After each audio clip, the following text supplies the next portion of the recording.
information in such a short amount of time, I might say. I will now turn it over to you. I will start calling people in the order in which I see them, and today that order begins, followed by Marshall. Well, again, I mean, I don't know to say that's not covered in your beautiful salvo and whatnot. Yeah, I think a couple things. Actually, Gary, can you come back because my microphone stand just broke? Oh my God! But if you were working where I work and your microphone stand broke, you would have to find a way to stay on the air.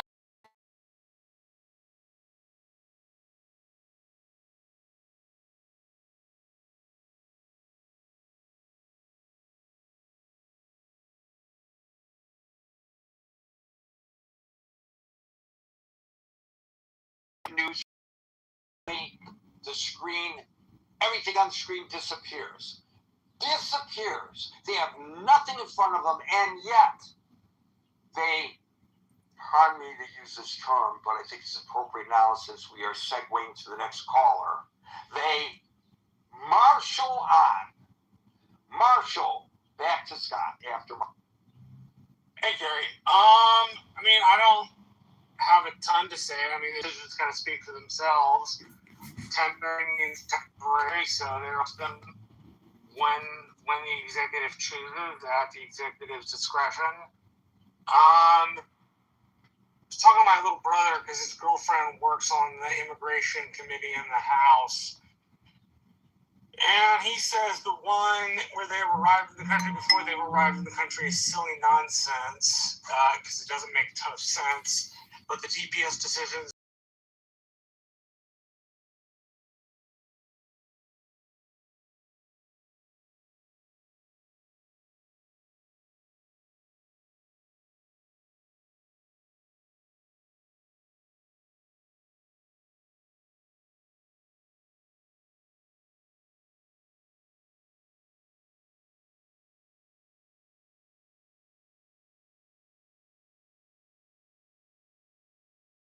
And I almost anticipated what you were going to say because we have discussed this in the past.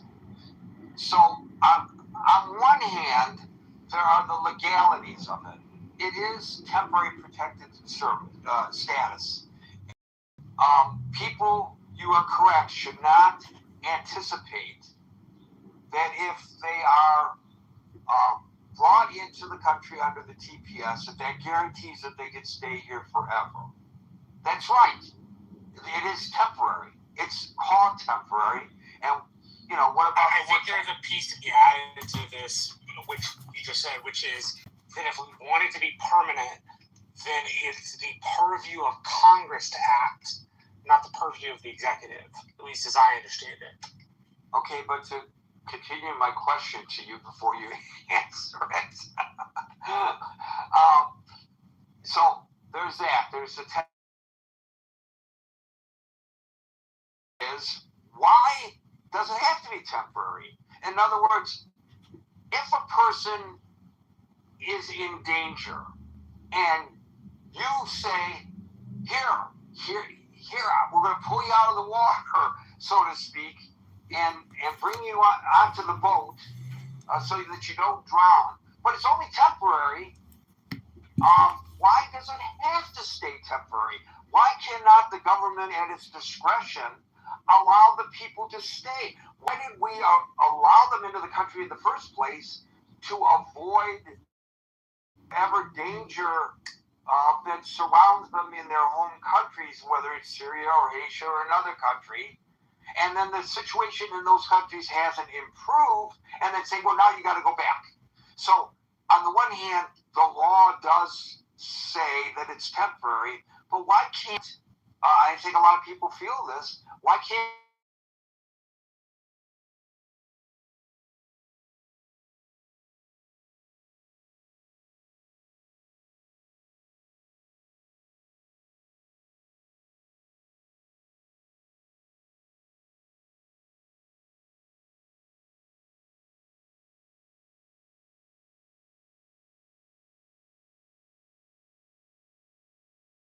that's the case, they're not a problem, but they're an enhancement to our society, why would we logically, notwithstanding, of course, what the law says and the right to send them back, but why would we send them back? So two answers. One is my parliamentarian answer. I've been a parliamentarian in my local Republican group for a very long time. For those who aren't aware, parliamentarians are people like enforce meeting rules. We make sure people don't throw chairs at each other for a really simple explanation in meetings, that it doesn't get to a screaming FU match. That's not what the rules say. That's just not what the rules say. The rule says temporary. If we want it to be permanent, Congress needs to make a rule. Until Congress makes a rule, it's temporary and at the discretion of the executive. And if the executive grows a wild hair out there behind, they have that right. If we want it to be permanent as a country, we need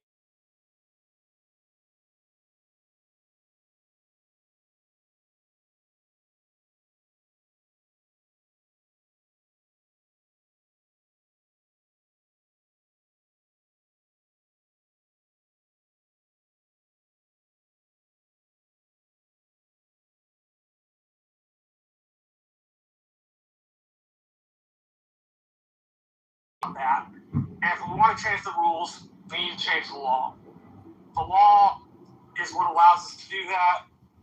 The other piece to this is, at least I think, and if I can remember it correctly, oh gosh. No, the second piece must not have been important. The first piece is the most important piece. The rules don't say that. And the discretion is not meant to do that. The discretion is meant to provide temporary injunctive relief. It's never been meant to provide permanent injunctive relief. And if we want our laws to say that, then we need to make our laws say that. Up until that point, it is temporary and it remains temporary. And it doesn't matter what we feel about these people. It doesn't matter how much I like them. Doesn't matter how much I want them to stay. All that matters is that it reads temporary. And so the executive has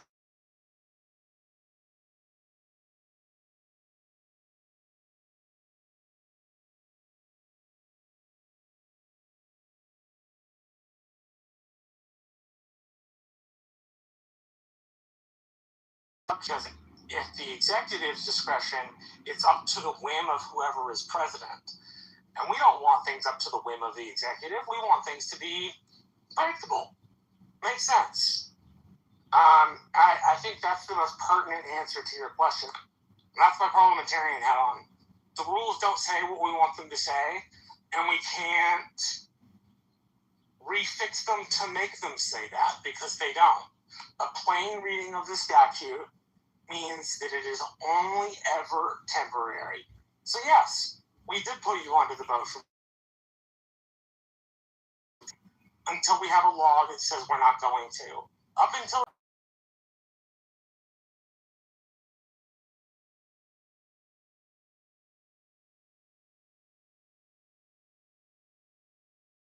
a food insecurity issue, a gang issue, well, that's the majority of the third world. That's not a good enough rationale to let people into the country. It just isn't. So the second one is an opinion. The first one is a judgment based on what the rules say. I think the first one is the most important one. The rules don't say what we want them to say. As a consequence, we have to follow the rules the way they say. I'll give you an example. Minors under Section 1823 of the United States Code, for illegal violation of immigration law, you are subject to deportation, period. So as much as I want to protect those minors, as much as those minors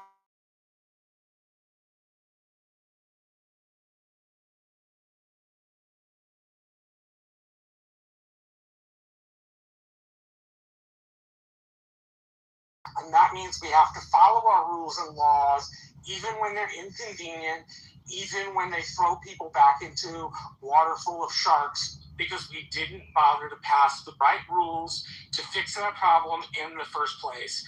And if we are worried about this because of what it means for these people, then we need to be mad at Congress, not the executive.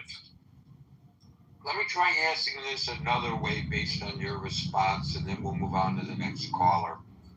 If the law now, as you just described it, leaves it to the discretion of whether to send people back or not. Let me fix Scott's microphone here. Then why is it necessary for the executive using his discretionary power to send them back? In other words,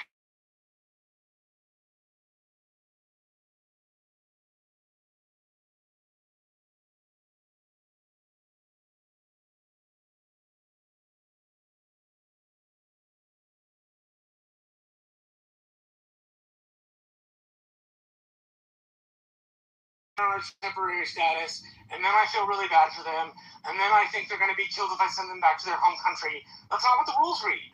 The rules read that it's temporary, and until we change the rules, we have to abide by the rules, period. Not like, I hate to be that harsh, but that's a parliamentarian's answer to the problem. The answer in a parliamentary setting is the rules say what they say. If you don't like what the rules say, change the rules. But up to the point the rules are changed, you must abide by them, period. It doesn't matter whether you like it or not. It doesn't matter whether you feel bad for the people. It doesn't even matter whether they'll die.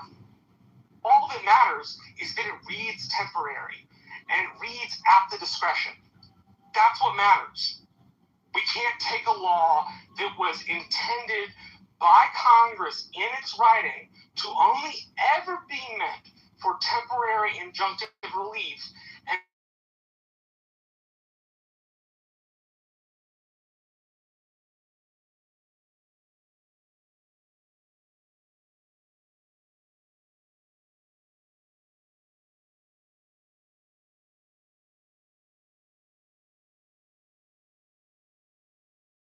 insecurity. And as much as I, as a Christian, feel bad for that, the rules answer is the rules say what they say. And you can't change that no matter what you feel in your heart. Because it's not a question about what's in your heart. It's a question about what the rules say. And if we're committed, which I think you can make a serious argument that the Trump administration is not committed seriously to the rule of law, that if you argue that you are committed to the rule of law, then you have no other option but to see it as temporary. well, that's not true. You use the term discretion. You said it's through the discretion of the president.